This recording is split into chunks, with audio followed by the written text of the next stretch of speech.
ERi-TV, dear viewers, welcome to English News Broadcast for today, Saturday, August 24 at exactly 10:30 p.m. local time here in Asmara. Coming up are the major headlines for today. Seminar on eliminating harmful practices held in the Central Region. Extensive water and soil conservation activities in ERi subzone. Russia asks Germany to investigate Nord Stream pipeline blasts. And Cambodia welcomes returned artifacts and other collections. On your domestic reports, the Ministry of Labour and Social Welfare branch in the Central Region organized a seminar focused on eliminating harmful practices and safeguarding children's rights. The seminar was conducted for health representatives, religious leaders and other influential individuals in the Maitamenai subzone. The primary goal of the seminar was to combat harmful practices, particularly female genital mutilation and child age marriages, which significantly affect the physical and psychological health of women. Sister Abeba Mengistab and Mr. Mahari Waldakiros provided extensive briefings on the negative consequences of female genital mutilation and underage marriages. They also discussed the role of community in preventing these harmful practices and the legal measures that could be taken against those who violate the law.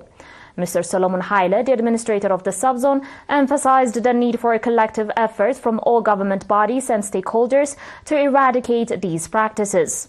He highlighted the importance of ongoing public awareness campaigns to enhance community understanding of these issues.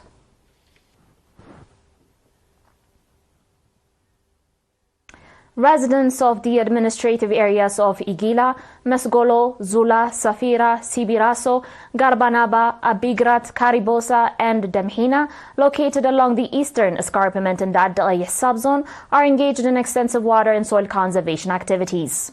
The popular campaigns, carried out in collaboration with residents, popular forces, agricultural experts and area administrations, are focused on environmental stabilization and grazing land development. Engineer Mulugeta Fitui, a water and soil conservation expert, reported that over 260 hectares of terraces and 17,376 cubic meters of water catchment skins have been constructed, and 28 kilometers of dirt roads have been renovated across the 8 administrative areas in the subzone. The report also highlighted that a microdam is being constructed in Safira, which is expected to ensure a reliable water supply for both humans and livestock in the area. The coordinators of the popular campaigns praised the strong participation of the public and called for continued and enhanced involvement, even for better outcomes. On your last domestic report, Eritrean professional cyclist Nathanael Berhane, a member of the Istanbul Belediye Sport, secured first place in one-day race held in Turkey. Nathanael completed the 112.8-kilometer race in 2 hours, 31 minutes and 35 seconds, maintaining an average speed of 44.6 km per hour. Additionally, his teammate Petros Menges finished in 4th place, 2 minutes behind Nathanael.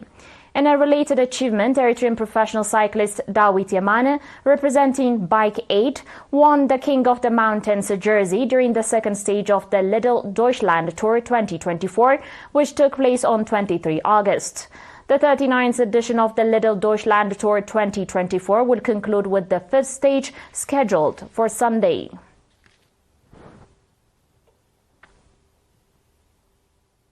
Dear viewers, will be back shortly with your international reports and more, so please stay tuned.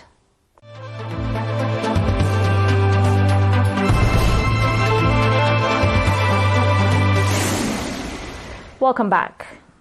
Russia has officially requested Germany to investigate the sabotage of the Nord Stream pipelines, a Russian Foreign Ministry official said on Monday. According to the director of the 3rd European Department at the Russian Foreign Ministry, Russia is pushing for negotiations to ensure Germany meets its international obligations in the fight against terrorism.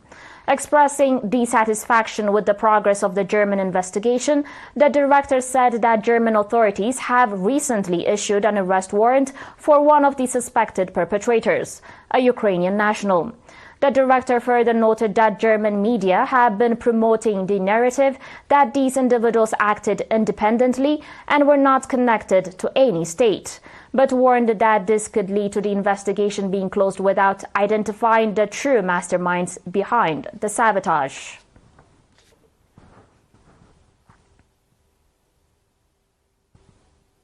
On today's final report, Cambodia's Prime Minister on Thursday led a celebration for the return of dozens of precious artifacts from museums and private collectors abroad, and said his government will continue working to bring more home. The Prime Minister said the 70 returned statues symbolically reunited the Cambodian people with their ancestral souls.